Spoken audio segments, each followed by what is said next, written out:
Hi, എല്ലാവർക്കും നമസ്കാരം. അപ്പോൾ നമ്മളിന്ന് ചെയ്യാൻ പോകുന്നത് അൾട്രാ ടച്ച് എന്ന് പറയുന്ന ഒരു ലോക്കൽ ചെയിൻസയുടെ ഓയിൽ വരുന്നില്ല. അപ്പോൾ നമ്മളതെന്താണെന്ന് നോക്കാൻ പോവുകയാണ്. അപ്പോൾ നമ്മൾ ആദ്യമായിട്ട് ഇതാണ് ക്ലച്ച്, ഈ ടൂളിനെ പരിചയപ്പെടാം. ഇതാണ് ക്ലച്ച് അളക്കുന്ന ടൂള്, ലോക്കൽ മെഷീൻ്റെ. അത് വയ്ക്കുന്നു.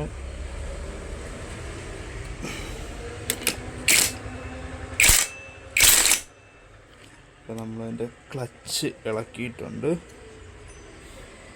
ക്ലച്ച് ഇളക്കി അതിൻ്റെ ഡ്രമ്മ്, ബിയറിങ്ങുകൾ,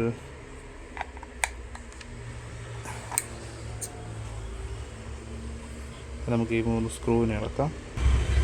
അപ്പോൾ നമ്മൾ ഈ കവർ ഇളക്കുമ്പോൾ ഇതാണ് ഇതിൻ്റെ ഉൾവശം. ഇതാണ് ഓയിൽ പമ്പ്. ഇത് ഓയിൽ വരുന്ന ഓസ്. നമ്മൾ ഈ ഓയിൽ പമ്പിനെ ഇളക്കി ചെക്ക് ചെയ്യാനായിട്ട് പോവുകയാണ്.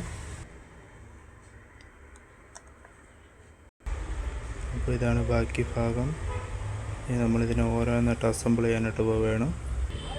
ഇപ്പോൾ നമ്മൾ ഫുള്ള് ചെക്ക് ചെയ്തിട്ട് നമുക്ക് മനസ്സിലായത് ഇതിൻ്റെ ഒരു ഓസുണ്ട്. ഈ ഒരു ഓസും ഈ ഒരു ഫിൽറ്ററും അടഞ്ഞു പോയതാണ്.